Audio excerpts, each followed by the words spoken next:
Secretary will read a resolution. Let me have the Senate's attention as we recognize some special guests.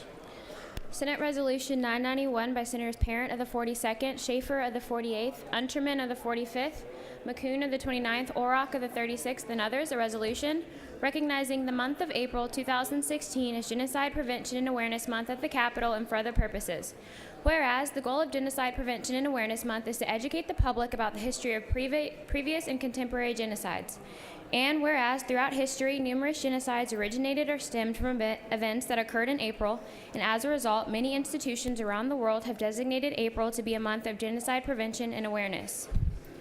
And whereas it is abundantly fitting and proper to recognize the contributions of the Georgia Coalition to Prevent Genocide, Am Yisrael Hai, Eternal Life Hemshik of Holocaust Survivors, and other groups. Now, therefore, be it resolved by the Senate that the members of this body recognize the month of April 2016 as Genocide Prevention and Awareness Month at the Capitol and commend the Georgia Coalition to Prevent Genocide for its dedicated efforts in preventing genocide. Mr. President, that completes the order.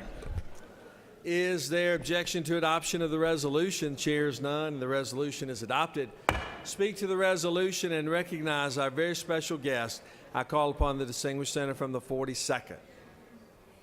Thank you, Mr. President. Good morning, colleagues. It is my privilege to present the resolution declaring April as Genocide Prevention and Awareness Month in Georgia. And before I tell you a little bit about what we are hoping to combat and raise awareness about in April, I want to introduce the guests that I have with me. Please join me in welcoming Melanie Nelken, Harvey Rickles, Martin Gamiji, Dove Wilker, and Dr. Van Kasabian. Colleagues, it was during World War II in April that a Polish lawyer of Jewish descent, Raphael Lemkin, coined the term genocide to describe the coordinated plan of actions aimed at the destruction of essential foundations of life of certain groups with the aim of annihilating those groups. And throughout history, April has been a month where numerous genocides originated or stem from events occurring during that month. And so that's why we want to take a moment to reflect during April, to raise awareness about genocides past and present, to do whatever we can to eliminate such horrors that still occur around the globe. I'm just going to take a moment before turning it over to Melanie Nelken to discuss a couple of the horrific genocides that have occurred and are occurring. In April 1933, the Nazis issued a decree preparing the way for the final solution to destroy anyone who was non-Aryan. In 1975, Pol Pot and the Khmer Rouge took power in Cambodia and conducted widespread killings of people belonging to specific groups. During 1992 through 1995 in Sarajevo, deaths of 200,000 Bosniaks or Bosnian Muslims. In April 1994, that's when the Rwandan president's airplane was shot down, which led to the slaying of 800,000 Tutsis and moderate Hutus. And today, we have genocides occurring by Daesh, the so-called Islamic State. That's in the news every day. And colleagues, let's take a minute to think about those who are murdered today around the globe because of their religious or ethnic heritage, to pledge that we will do whatever we can in our capacities as elected officials, as citizens, to speak against, to raise awareness, and to stop coordinated killings of people due to who they are, their religious background, their minority sect, their ethnicity, or the color of their skin. Please join me in welcoming Melanie Nelken to speak more about what we will do to combat these horrific events.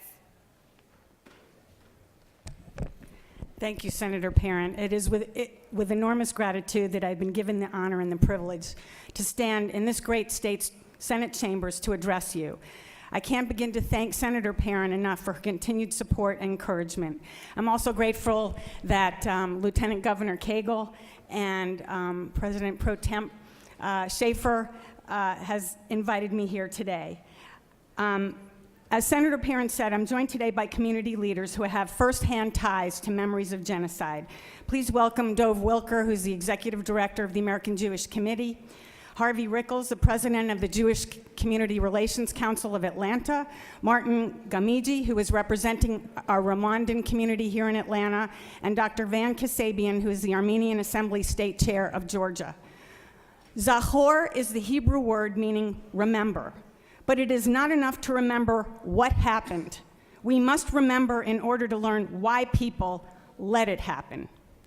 To remember is also to educate others so that the lessons of the genocides in our history will inspire future generations to recognize, combat, and ultimately extinguish the hatred that breeds genocides like the Holocaust and the genocides of Armenia and Rwanda and others. Today is the 5th anniversary of this resolution declaring April as Genocide Prevention and Awareness Month in Georgia. Why April?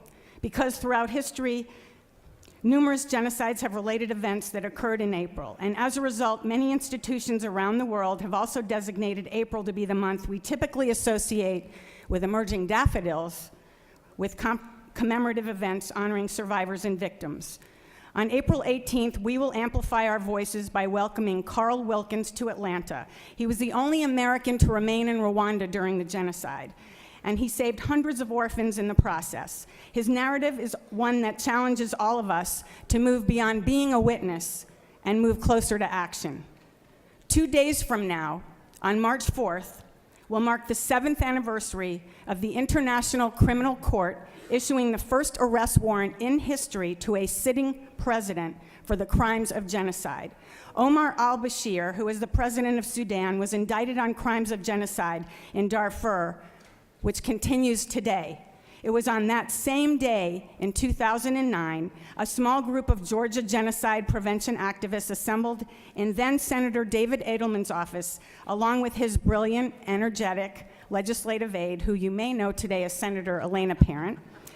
And over the course of the day, we were armed with the news from the ICC. The list of co-sponsors from the Georgia Senate grew, and SB 170 was passed, which prevents certain companies who are fueling the genocide in Darfur from doing business in this great state of Georgia.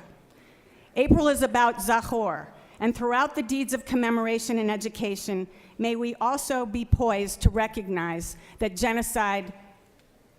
that prevention is possible. And I'd like to also thank some of our supporters in the gallery for coming today, from the JCRC, AJC, and others. Thank you so much for having us.